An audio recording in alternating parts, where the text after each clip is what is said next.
Good morning dear students. मराठीच्या आजच्या लेक्चरमध्ये आपल्या सर्वांचे स्वागत.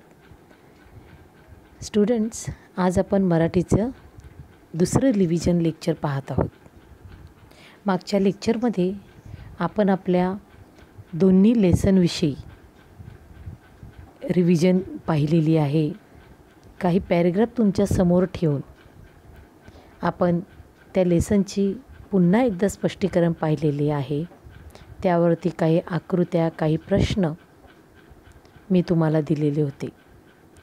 आज आपण आपल्या संतवाणीचा भाग पहिला आणि भाग दुसरा हे पाहणार आहोत. कारण ह्या दोन्ही संतवाणी आपल्याला फर्स्ट युनिट टेस्टमध्ये पोर्शन आहेत. तर आज आपण पहिली संतवाणी भेटी लागी जीवा भाग पहिला हे पाहणार आहोत आणि त्यानंतर आपला भाग दुसरा तो देखील पाहणार आहोत. पुन्हा एकदा याचं स्पष्टीकरण मी तुम्हाला करून देत आहे. मुलांनो, कृपया चांगल्या रीतीने लक्ष द्या. परीक्षा जवळ येत आहे. नक्कीच तुम्ही चांगल्या रीतीने अभ्यासाला सुरुवात देखील केलेली असेलच. हे कविता देखील तुम्हाला खूप महत्त्वाची आहे, तेव्हा ह्यांचा देखील व्यवस्थितरित्या अभ्यास होणे गरजेचे आहे. तर आपण संतवाणी भाग पहिला भेटी लागी जीवा हे पाहूया. भेटी लागी जीवा ही संतवाणी संत कवी संत तुकाराम यांनी आपल्याला अभ्यासण्यासाठी दिलेली आहे. त्यांचं संपूर्ण नाव काय आहे तर तुकाराम बोल्लोबा अंबिले किंवा मोरे असं त्यांचं संपूर्ण नाव आहे.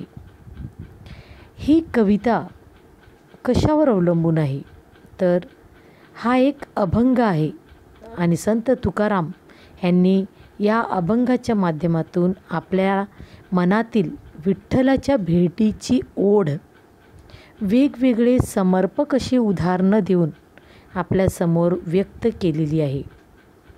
त्यांना विठ्ठल भगवानाची किंवा देवाची भेटीची किती आतुरतेने ओढ लागलेली आहे, ती ओढ ते वेगवेगळे दृष्टांत उदाहरणं आपल्यासमोर ठेवून ते त्याद्वारे व्यक्त करत आहेत. आपण कविता पाहत आहोत. आता मी पूर्ण कविता पहिले आपल्याला वाचून दाखवते. मी इथे वाचते, तुम्ही देखील तिथून वाचा, म्हणजे त्याच्यातील शब्द किंवा समानार्थी शब्द तुम्हाला देखील कळू शकतील. भेटी लागी जीवा लागलीसे आस, पाहे रात्रंदिवस वाट तुझी. पौर्णिमेचा चंद्रमा चकोरा जीवन, तैसे माझे मन वाट पाहे.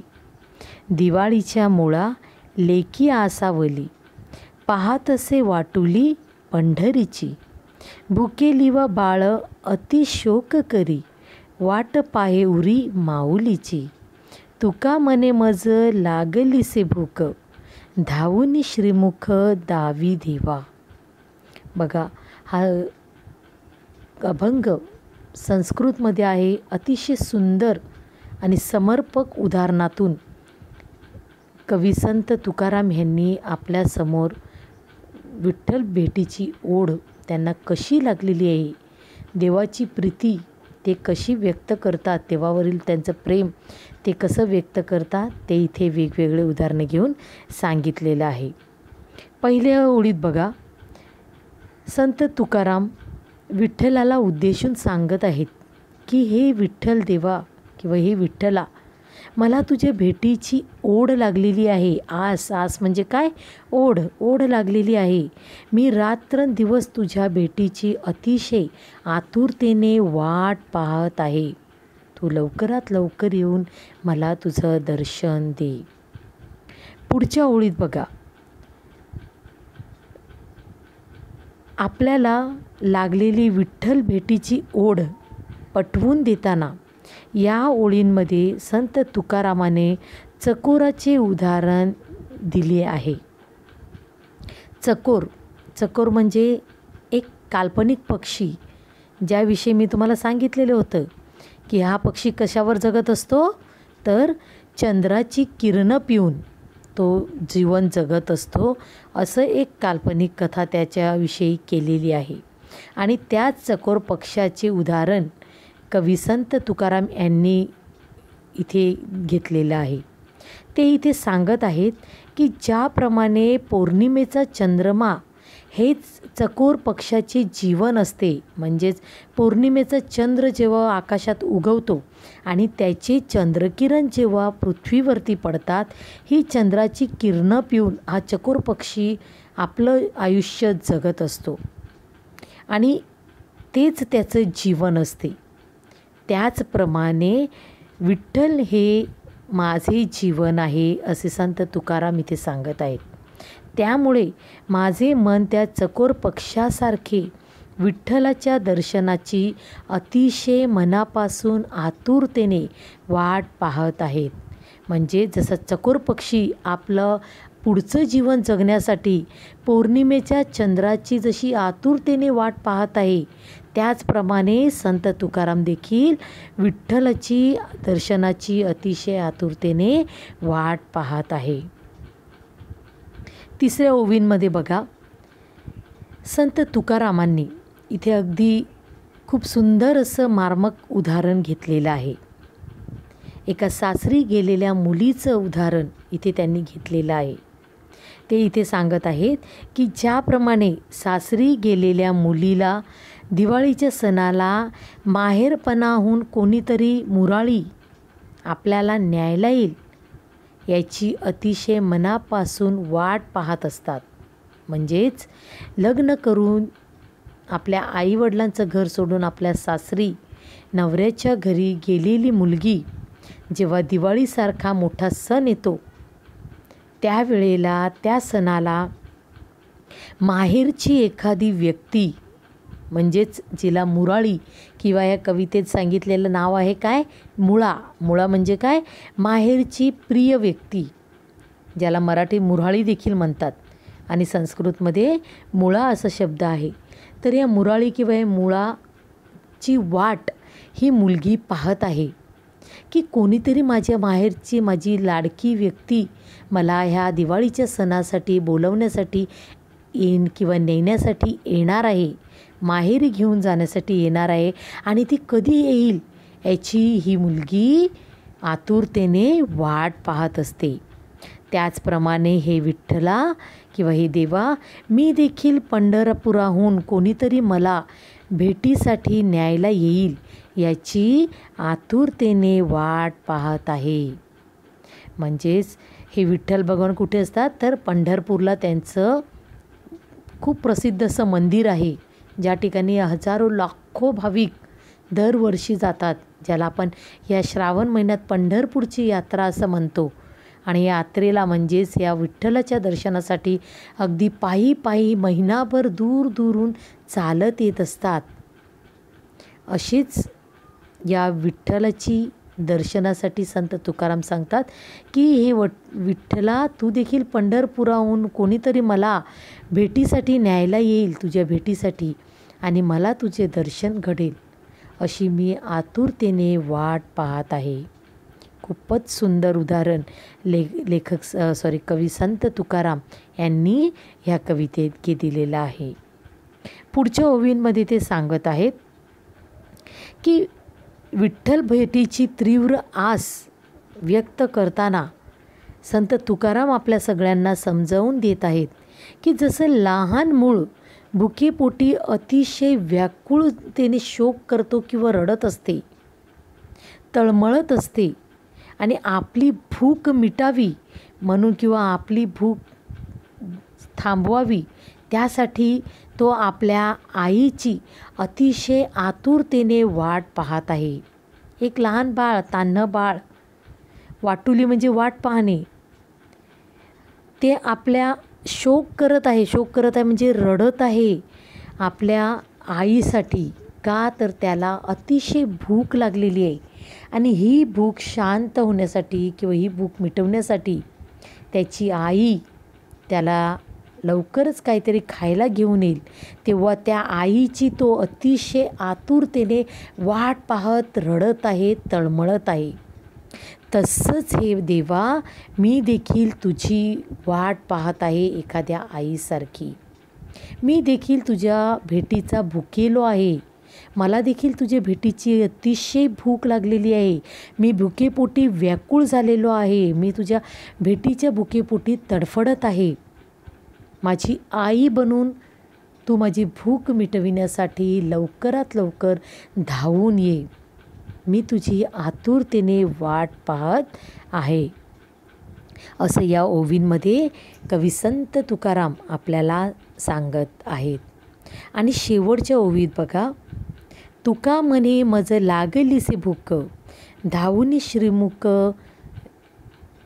दावी देवा. या ओवीत लेखक कवी संत तुकाराम आपल्या सर्वांना सांगत आहेत की या अभंगाच्या शेवटी त्यांचं सांगण्याचा उद्देश आहे की जसं लहान बाळ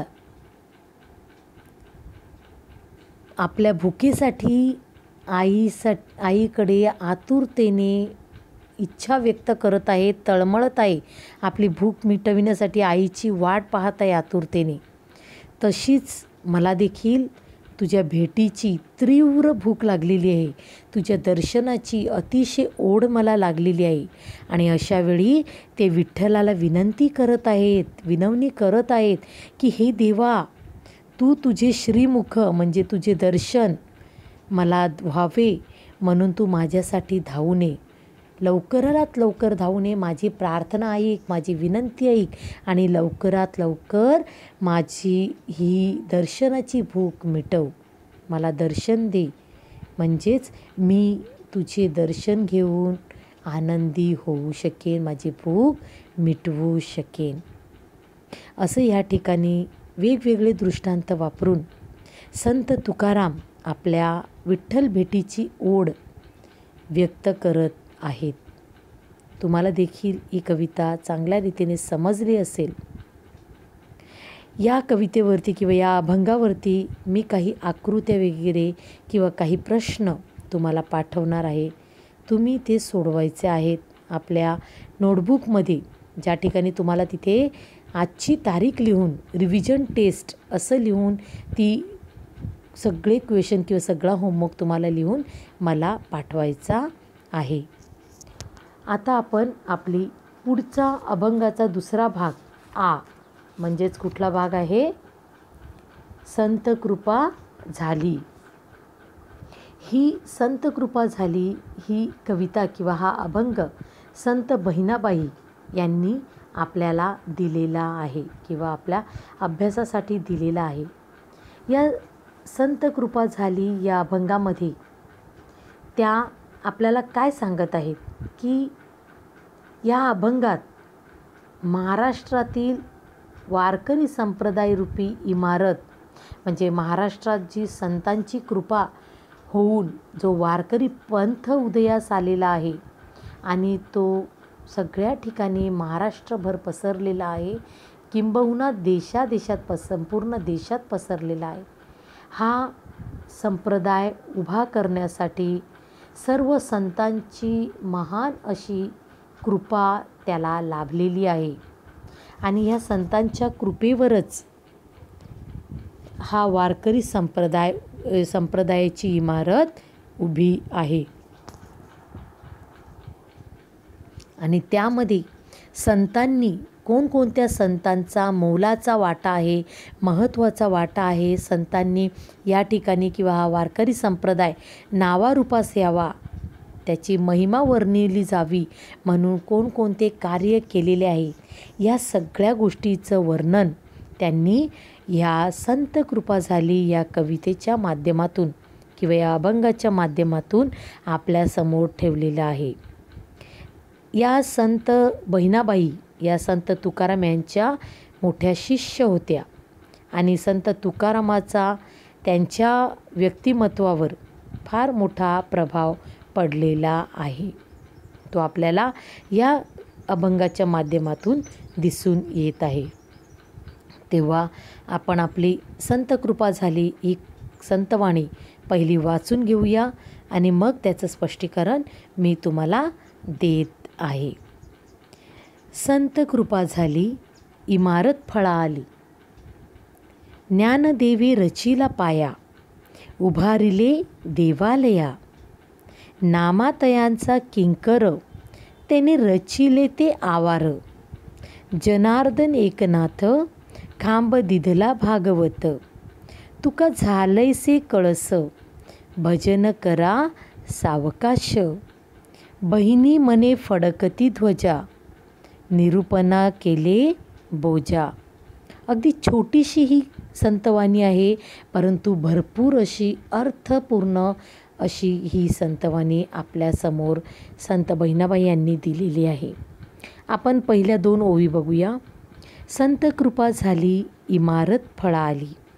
म्हणजेच महाराष्ट्र ही संतांची भूमी म्हणून प्रसिद्ध आहे. या संतांनी, वेगवेगळ्या संतांनी आपला अलौकिक विचारांनी किंवा आपल्या महान अशा विचारांनी महाराष्ट्रात विठ्ठल भक्तीच्या वारकरी संप्रदायाची निर्मिती केलेली आहे. या वारकरी संप्रदायरूपी इमारतीला संतांनी आपल्या विचारांनी भक्तीच्या जोरावर मूर्तिमंत रूप दिले. म्हणजेच ही इमारत किंवा ही वारकरी संप्रदायरूपी इमारत त्यांनी महाराष्ट्रात जी उभी केली, त्यामध्ये आपले महत्त्वाचे विचार, आपली विठ्ठल देवावरील अफाट भक्ती ह्या जोरावर त्यांनी ह्या इमारतीला किंवा या वारकरी संप्रदायाला नवीन रूप दिले आहे. जणू काही संतांनी त्यावर कृपाच केलेली आहे. इथे संत बहिणाबाई सांगत आहेत की जणू काही हा वारकरी संप्रदाय उभा राहण्यासाठी सर्व संतांची कृपाच त्याच्यावर झालेली आहे. तेव्हा कुठे हा संप्रदाय किंवा वारकरी संप्रदाय नावारूपाला आलेला आहे. आणि त्याचे सर्व श्रेय ह्या सर्व संत लोकगणांना जात आहे. पुढच्या 2 ओवी बघा. ज्ञानदेवे रचिला पाया, उभारिले देवालया. या ओवींमध्ये संत बहिणाबाई सांगत आहेत की या वारकरी संप्रदायरूपी इमारतीचा पाया जो घातला आहे, म्हणजे जो खरोखर हा वारकरी संप्रदायाची जी सुरुवात, जसं आपण आपलं घर बांधतो, तो घर असं सहज भिंती उभी करून बांधतो का? तर नाही. आपल्या घराला पक्क मजबूत स्वरूप लाभावं आणि ते भक्कम राहावं, भक्कम उभं राहावं. मग कुठल्याही प्रकारचं वादळ वारा आला तरी त्याला काही हानी पोहोचणार नाही. अशा प्रकारचं भक्कम घर उभं राहण्यासाठी आपण काय करतो? पहिला त्याचा पाया उभारवतो.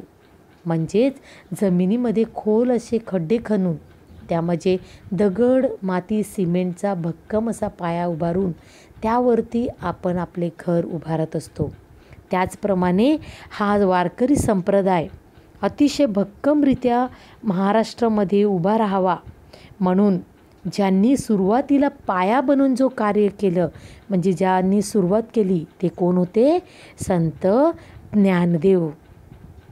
त्यांनी या वारकरी संप्रदायरूपी इमारतीचा पाया घातला आहे. आपलं ज्ञान व भक्ती यांच्या जोरावर ज्ञानेश्वरांनी किंवा संत ज्ञानेश्वरांनी या इमारतीचा पाया उभा केला आहे. म्हणजेच काय? तर वारकरी संप्रदाय महाराष्ट्रात त्यांनी उभा केला आहे. वारकरी संप्रदायाची स्थापना केली, त्यामुळेच आज शेकडो वर्ष झाली तरी हा वारकरी संप्रदाय दिवसेंदिवस वाढतच आहे. ह्याचं चित्र आपल्या सगळ्यांना माहीतच आहे की वारकरी संप्रदाय दिवसेंदिवस आपल्या देशाच्या कानाकोपऱ्यात वाढतच आहे. हा वारकरी संप्रदायाची स्थापना संत ज्ञानेश्वर यांनी अफाट अशी मेहनत करून घेतलेली आहे. पुढच्या ओवींमध्ये बघा. नामातयांचा किंकर, तेने रचिले ते आवार. या ठिकाणी संत बहिणाबाई सांगतात की या वारकरी संप्रदायाचा दास, या वारकरी संप्रदायाचा दास कोण आहे? तर संत नामदेव. नामा इथे असं उच्चारलेलं आहे. नामा म्हणजे संत नामदेव आणि किंकर म्हणजे कोण? तर दास किंवा सेवक. बघा एवढे मोठे महान संत नामदेव यांनी त्या ठिकाणी स्वतःला दास, देवाचा दास असं मानलेलं आहे. आणि या वारकरी संप्रदायाचा दास बनून त्यांनी महान असे कार्य केलेलं आहे. ते कोण? संत नामदेव. त्यांनी वारकरी संप्रदायाचा प्रसार संपूर्ण भारतभर केला आहे. वारकरी संप्रदायाचे दास बनून किंवा सेवक बनून जीवनाच्या अंतिम क्षणापर्यंत वारकरी संप्रदायाचे संवर्धन किंवा संगोपन त्यांनी चांगल्या रीतीने केलेलं आहे किंवा त्यांनी चांगल्या रीतीने त्याचा सांभाळ केलेला आहे. वारकरी संप्रदायाला व्यापक स्वरूप त्यामुळेच त्यांनी प्राप्त करून दिलेलं आहे. या ठिकाणी त्यांनी महान अशी भूमिका दास बनून साकारलेली आहे आणि त्यामुळेच जीवनाच्या अंतिम क्षणापर्यंत ते हे वारकरी संप्रदायाचे दास बनूनच राहिलेले आहेत. हे दास संप्रदाय ते नावारूपाला कसं येईल त्यासाठी अथक प्रयत्न व मेहनत ते घेत आलेले आहेत. पुढच्या ओवीमध्ये बघा ते कोणत्या संतांविषयी सांगत आहेत.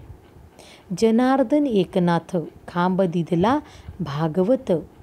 या ठिकाणी ते संत जनार्दन व संत एकनाथ ह्या दोन संतांविषयी सांगत आहेत. संत बहिणाबाई इथे त्यांना जनार्दनी एकनाथ असंच हाक मारत आहेत, परंतु इथे संत जनार्दन व संत एकनाथ यांनी काय केलेलं आहे, त्यांचं महान कार्य काय आहे ते इथे थोडक्यात त्यांनी सांगितलेलं आहे की भागवत संप्रदायाची निर्मिती करून त्यांनी वारकरी संप्रदायासाठी प्रथम भागवत संप्रदायाची निर्मिती केली आणि वारकरी संप्रदायाला त्याची जोड दिली. म्हणजेच वारकरी संप्रदाय आणि भागवत संप्रदाय ह्या दोनांची त्यांनी इथे एकत्रितरित्या कार्य करायला सुरुवात केली. आणि त्या दोन्ही संत नामदेव एकनाथ आणि संत जनार्दन जणू काही या वारकरी संप्रदायाचे खांब ठरलेले आहेत. खांब म्हणजे काय? पिलर. म्हणजे ज्यामुळे जसं आपल्या घराला पिलरमुळे भक्कमता प्राप्त होते, ज्याच्या आधारे आपण भिंती उभारत असतो, तेच पिलर बनून संत जनार्दन संत एकनाथांनी वारकरी संप्रदायामध्ये आपलं कार्य केलेलं आहे. आणि असं कार्य करून त्यांनी ह्या वारकरी संप्रदायाला व्यापक स्वरूप प्राप्त करून दिलेले आहे किंवा त्यासाठी आटोकाट असे प्रयत्न या दोन्ही संतांनी केलेले आहेत. आणि म्हणूनच या संप्रदायाला किंवा वारकरी संप्रदायाला गुरुकृपेने बळकट बनवले आहे किंवा बळकटी प्राप्त झालेली आहे किंवा मजबूती प्राप्त झालेली आहे. पुढची ओवी बघा. तुका झालासे कळस भजन करा सावकाश. यामध्ये भक्तीची अंतिम अवस्था म्हणजे संत तुकारामाविषयी ते सांगत आहेत. इथे तुका असं म्हटलेलं आहे, परंतु तुका म्हणजे कोण? तर संत तुकाराम. आणि संत तुकाराम महाराज यांनी भक्तीची अंतिम अवस्था इथे या वारकरी संप्रदायाला प्राप्त करून दिलेली आहे. ज्ञानेश्वरांनी ज्ञानाच्या सहाय्याने, त्यांच्या बुद्धीच्या सहाय्याने या संप्रदायाची निर्मिती केलेल्या या वारकरी संप्रदाय रूपी इमारतीवर तुकारामांनी आपल्या अलौकिक भक्तीचा कळस चढवून खऱ्या अर्थाने वारकरी संप्रदाय रूपी इमारतीला किंवा वारकरी इमारतीला परिपूर्णता प्राप्त करून दिलेली आहे. कळस म्हणजे काय आपल्याला माहिती आहे, मंदिराच्या वरती उंच भागावर जो घुमट असतो गोल, त्याला कळस म्हटले जाते आणि त्याच्याशिवाय ते मंदिर परिपूर्ण नसते. म्हणजे संत तुकाराम हे या वारकरी संप्रदायाचे कोण ठरले आहेत? कळस ठरलेले आहेत. भक्तीच्या परिपूर्ण असं वैभव त्यांनी हे इमारत उभी करण्यासाठी वापरलेलं आहे. आणि त्या भक्तीच्या जोरावरच हे वारकरी संप्रदायाची इमारतीचं वैभव आज छोट्यातल्या छोट्या गावापर्यंत पोहोचलेलं आहे. तसेच पूजा अर्चा कर्मकांड यामध्ये न पडता नामस्मरण किंवा भजन या भक्तीचा सोपा मार्ग संत तुकारामांनी आपल्या सर्वांना सांगितलेला आहे.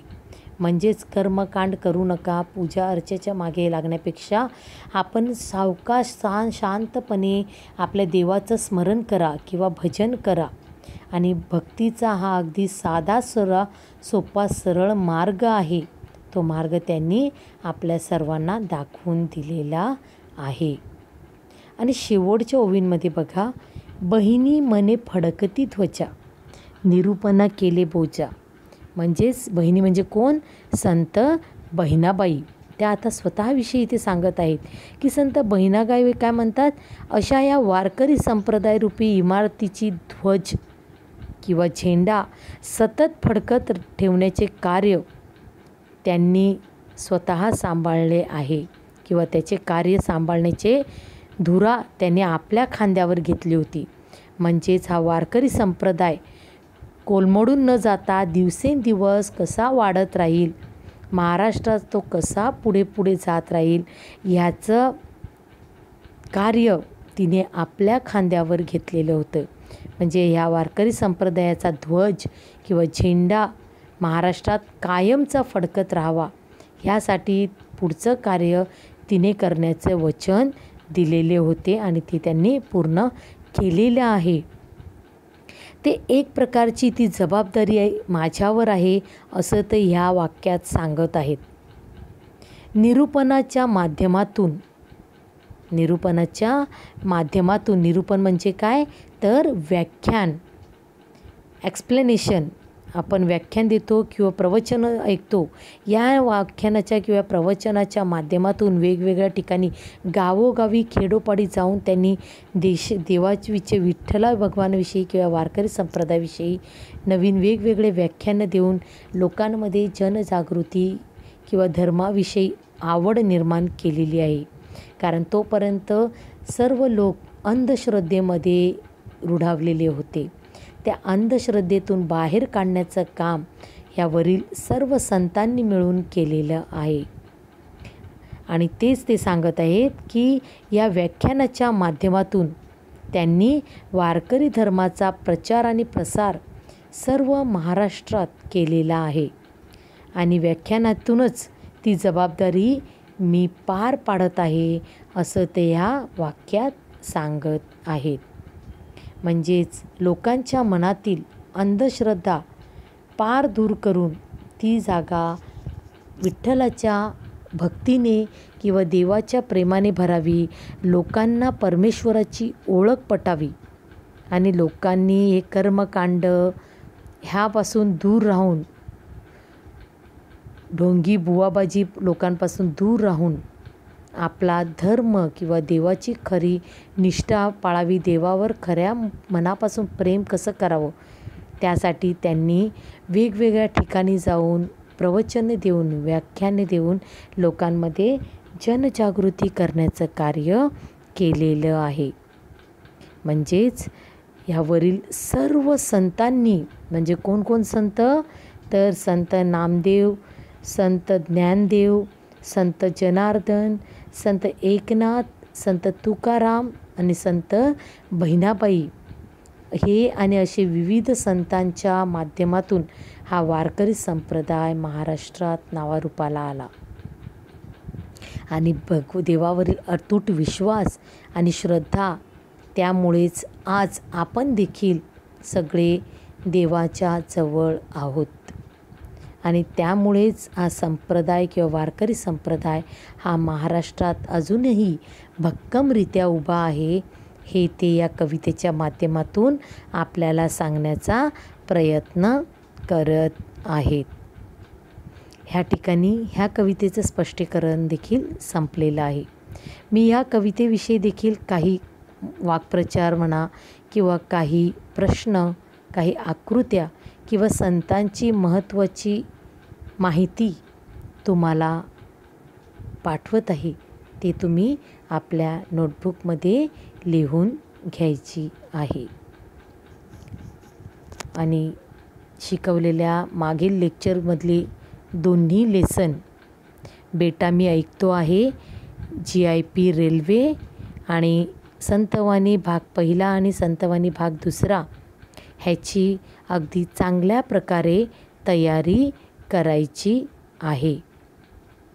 त्याचबरोबर आपला जो स्थूल वाचनाचा भाग आहे, स्थूल वाचन म्हणजे काय, रॅपिड रीडिंग कुठला आहे तर काझीरंगा, त्याचं देखील तुम्ही या ठिकाणी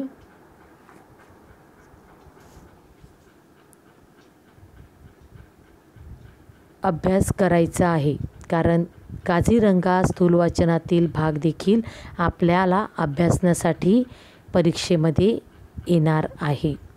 तेव्हा त्याची देखील चांगल्या रीतीने तयारी करून घ्यायची आहे. Thank you. Have a nice day.